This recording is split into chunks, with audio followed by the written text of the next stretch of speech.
May 29th and Lake Superior is glass.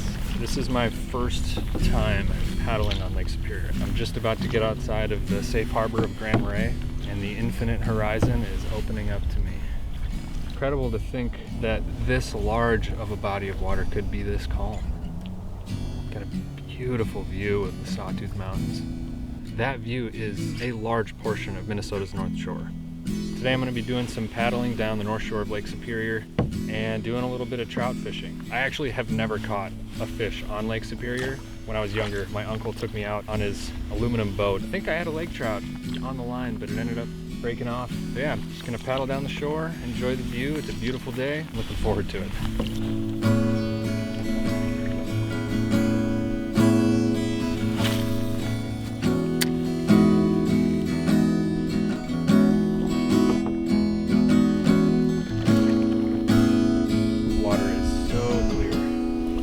Crystal clear.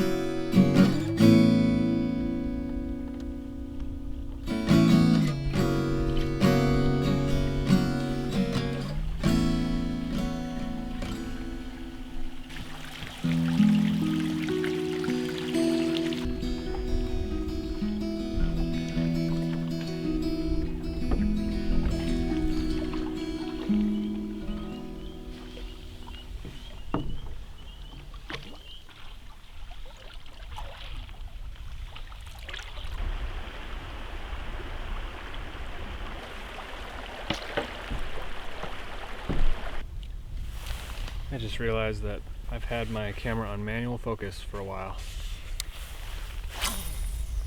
Do I know how to use a camera? I don't know. It's hard to beat a day like today. Conditions are just perfect. It does bring up an important point though. As someone who's watching a video about Lake Superior, you probably have some interest in this lake. And this may be old news to you, but in case it isn't, Lake Superior deserves a lot of respect. The average water temperature of this lake is about 39 degrees, I believe. If you dump out of the boat and you're in this lake for too long, there's a significant chance that you could suffer from hypothermia or the cold shock could drown you. And this goes for the whole North Shore, the boundary waters, the tributaries of Lake Superior. Do your research, be cautious, be humble, because honestly, as someone who lives here now, we get news every single year of somebody who dies in the wilderness on the North Shore or Lake Superior. I personally want you to come up here and enjoy this place, but I want to make sure that it's in a safe manner. And all it takes is a little bit of knowledge, local knowledge to this lake specifically, and the wilderness surrounding it, and gear. You need safety gear. The number one thing is never take your PFD off. Even in the boundary waters, even if it's in the middle of the summer, these glacial lakes are very cold. And that's an important reason to wear your life jacket. You never know how your body's gonna react when you hit that cold shock. Ideally, going on Lake Superior, you'd want a dry suit. I don't have a dry suit, but I'm using the conditions to my advantage here. There's really no waves at all. So as long as I can keep myself upright, I should be okay. So always have your PFD on. I have my phone on me and there is service here, so I have that communication. I also have a satellite communicator which has an SOS beacon if needed. That is also pinging my location every 10 minutes to V, so she knows where I'm at all times. And as a last resort, I have a down jacket and a dry sack in my pack. That way if I do dump, I have a warm jacket I can put on to keep my core temperature up. So by all means, please enjoy Lake Superior, enjoy the boundary waters, but just be safe. And don't be ignorant. Ignorance is what gets a lot of people hurt or even killed. You can be very experienced and still have the same dangers. Nature is indifferent.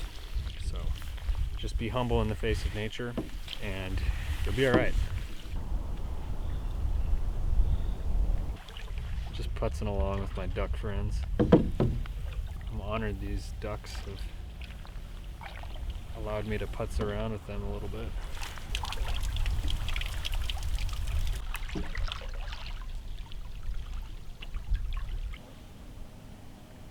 Got about 3 miles to my takeout point, so I'm gonna put some miles down.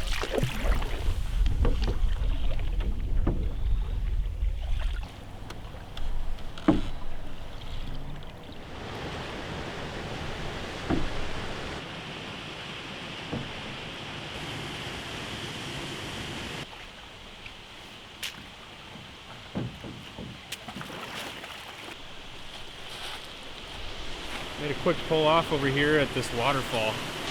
Let's go check it out.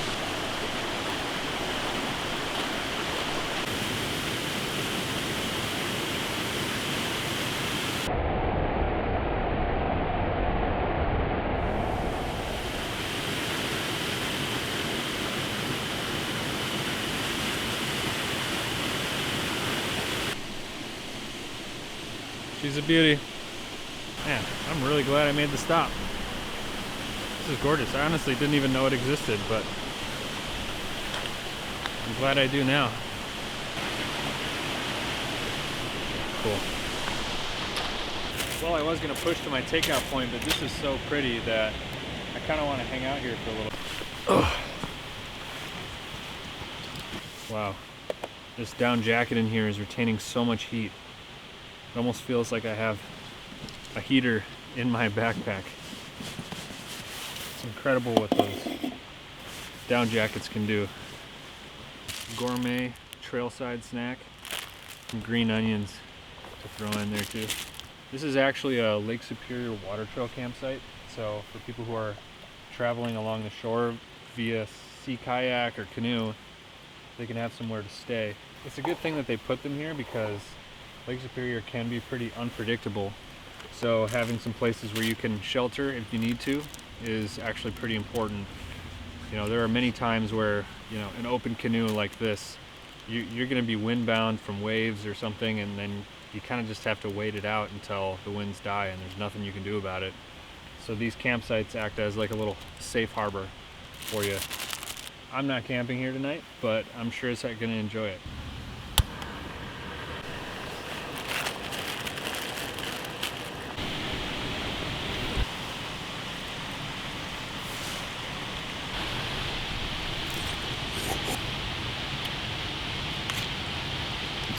Ramen's like one of my favorite foods. Even the cheap ramen is pretty bomb. One thing's for sure, it tastes 10 times better out here. Places like this just make food taste better. I don't know what it is. Man, those green onions add so much. It's such a simple thing.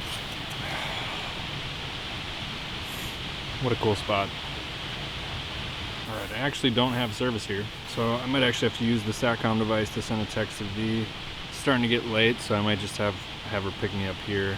And I have to prepare for more travel tomorrow. Actually pretty exciting. My buddy Zach Rivers, who I met through the film industry, and he's a good pal of mine, he's going to be paddling the entire Mississippi River in a canoe.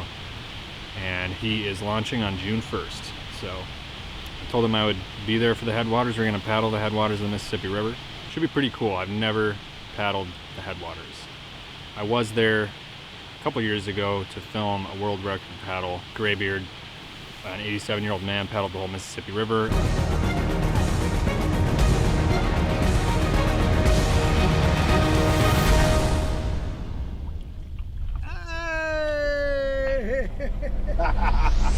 And me and Zach, we produced a documentary about it. Award-winning documentary, even made it into the Water Walker Film Festival, which was a huge honor. But yeah, so June 1st, Zach's gonna be doing the through paddle himself. Pretty cool. This has been an incredible paddle here. I mean, rarely are you gonna find a day where Lake Superior is this calm. And it's just magical to paddle on it. I mean, looking out into the horizon, it's almost like, it gives you vertigo. Because there's like no horizon. Sometimes some fog banks will roll over and it really makes the horizon disappear. And it just looks like Lake Superior is an extension of the sky. It feels right for this kind of lake. It's very spiritual. It feels like the edge of the earth.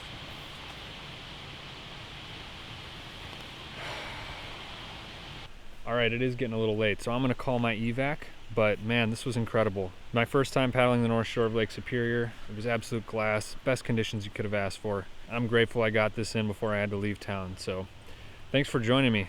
Hopefully you're able to vibe out a little bit, enjoy Lake Superior's amazing spiritual energy. I personally love this lake, and it means so much to me, and to be able to do a little bit of a paddle on it for the first time was really cool. Really, really cool. Thanks for joining. Keep looking up.